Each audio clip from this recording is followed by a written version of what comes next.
Hey guys, Mikey here. Welcome back to another short video of the data visualization basics in our tutorial series. Yesterday we looked at how to create error plots for bar plots, and today we'll be looking at the line plots and we'll be creating error bars for the same. For this we'll be using the ggplot2 package.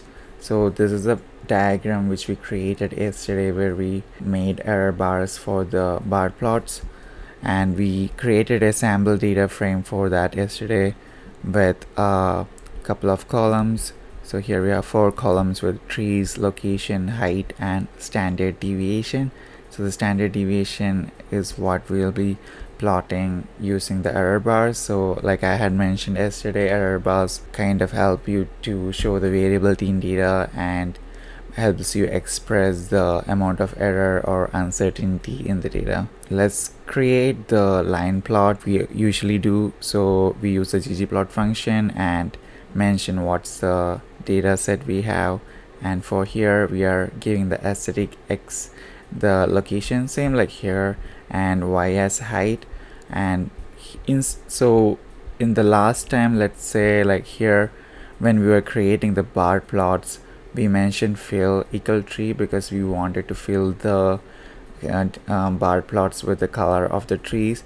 But since we are using line plots, we don't have that option because we don't have anything to fill it, but instead we will be just giving colors so that the lines will be having different colors based on the trees, and we are just grouping it.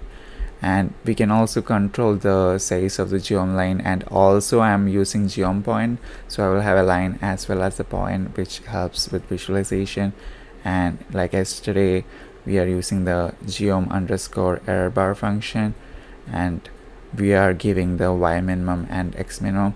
So last time we tried different things, and we gave, for one time we gave just y min equal height and y max to be height plus 2 times standard deviation. But here we are trying to keep it uniform, and we are keeping y min equal height minus standard deviation and y max equal height plus standard deviation. But you guys can play around with it and maybe bring some other parameters like minimum or mean here. Then the width, we are giving the width to be 0.25, and the position underscore dodge is to make sure that there are no overlaps. In the case of bar plots, we give something more like larger in value. Since we are having line plots, it's nice to keep it low. And also we give a color here. So let's run this plot. So yeah, this is our final result, and here we have the error bars for our line plots. In my opinion, it's not as fancy as the bar plots. Like here, I like this more, but in some cases this can also be very handy. Well, that's all for now. If you guys found this video helpful, please make sure to like and also subscribe to my channel if you're interested in similar data visualization and analysis related video. Till next time, ciao.